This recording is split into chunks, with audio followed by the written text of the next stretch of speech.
Listen, hear the constant, frantic noise inside your head. The stream of thoughts, the worries, the planning, the self-talk. That noise that is the sound of your identity fighting for survival. Your name, your title, your history of triumphs and failures, all of it is a performance orchestrated by the ego to keep the real terror at bay. And that terror is silence. Not the absence of sound, but the silence of the self when the ego drops its script.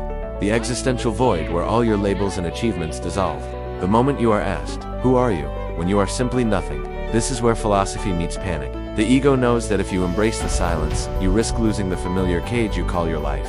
It is a fundamental threat to your perceived existence. The great thinkers, from the Stoics to the psychoanalysts, understood this power. The silence of deep meditation or intense solitude is not an empty space. It is a crucible. It burns away the false self constructed by society and defense mechanisms. In psychoanalysis, particularly in the work on trauma and the unconscious, the deepest silence is often the sound of the repressed truth finally emerging. It's the sound of the memory that the ego fought violently to keep hidden. The silence is the pressure cooker of the psyche. Consider the persona the masked Jung described. Your professional face, your friend face, your family face. They are all loud, demanding attention, always speaking.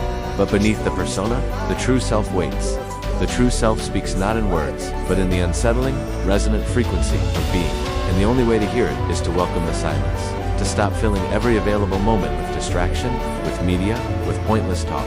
The identity is built on repetition and noise. The self is built on profound, terrifying, unconditioned silence. If you find yourself constantly running from quiet, from the emptiness of an idol, mind it is not boredom you fear. It is the dissolution of the you think you are.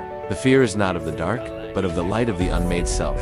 The final confrontation is terrifying. To stand naked before the void that is your pure consciousness, without a history, without a job, without an opinion, is the ultimate freedom, yet the ultimate psychological threat. It is the death of the personality.